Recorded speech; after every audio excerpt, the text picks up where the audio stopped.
के सामने कोई भी कुछ नहीं कर सकता। कुछ इसी प्रकार द्रौपदी का विवाह 5 पांडवों से हुआ था। क्या आपको इस गाथा का वास्तविकता ज्ञात है? द्रौपदी पांचाल राजा द्रुपद की पुत्री थी। द्रुपद ने पुत्र प्राप्ति के लिए देवताओं को प्रसन्न करने हेतु यज्ञ किया था। उस यज्ञ का फल स्वरूप उनके पुत्र धृष्टद्युम्न यज्ञ की अग्नि से प्रकट हुए। तत्पश्चात द्रुपद की यज्ञ से प्रसन्न होकर देवताओं ने एक पुत्री को भी यज्ञ से प्रकट किया। यज्ञ की अग्नि से जन्मी वे कहलाई याज्ञसेनी। राजा द्रुपद की पुत्री द्रौपदी, पांचाल राज्य की राजकुमारी पांचाली। द्रौपदी की स्वयंवर का आयोजन कर सारे आर्यावर्त के राजा राजकुमारों को निमंत्रण भेजा गया था। स्वयंवर की प्रतियोगिता बहुत ही कठिन थी, जो केवल एक महाशक्तिशाली धनुर्धर ही वास्तविक में जीत सकता था। एक जलाशय से आकाश में चल रहे मछली की प्रतिबिंब को देखकर उसकी आंख को धनुष से बेधना था। इस प्रतियोगिता को आर्यावर्त में केवल 2 व्यक्ति जीत सकते थे, अंगराज कर्ण तथा राजकुमार अर्जुन। जब सारे अन्य राजा राजकुमारों ने इस प्रतियोगिता को हारा, राजकुमार दुर्योधन ने अंगराज कर्ण को इस स्वयंवर में हिस्सा लेने का आदेश दिया।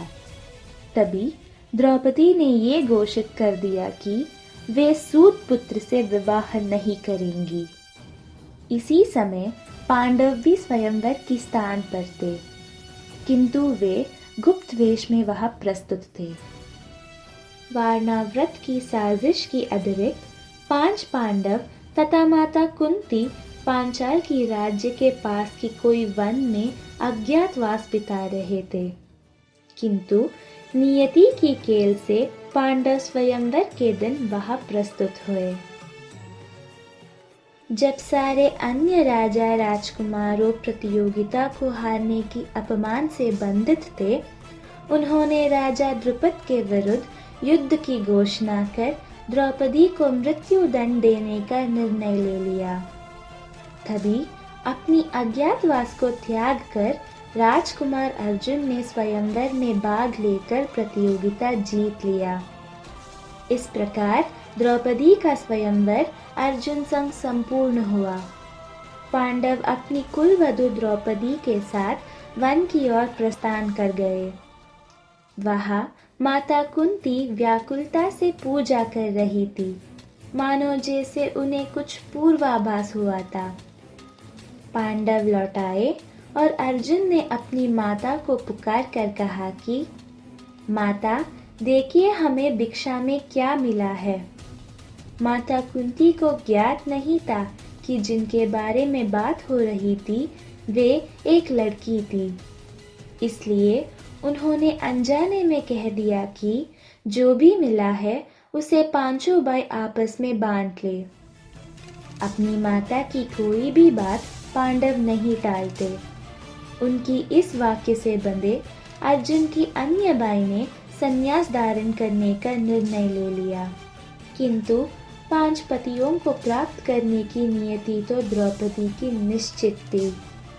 ऋषि व्यास वहां प्रकट हुए और पांडवों को समझाया कि सारे घटनाएं पूर्व निश्चित है और माता कुंती ने जो आज्ञा दिया है वो अधर्म की विनाश की ओर का पहला कदम था, तथा द्रौपदी ने अपनी जीवन को तपस्या बनाकर 5 पांडवों से विवाह करने का स्वीकृति दिया। वे और सारे पांडव ने मिलकर ये संकल्प किया कि द्रौपदी एक पांडव के साथ 1 वर्ष तक रहेंगी और जब 1 वर्ष संपूर्ण होगा तो द्रौपदी का उस पांडव संग स्मृतियां निष्कल हो जाएगा। तात्पर्य: जीवन की सभी वास्तविकता हमें कोई उत्तम उद्देश्य की ओर खींचता जाता है।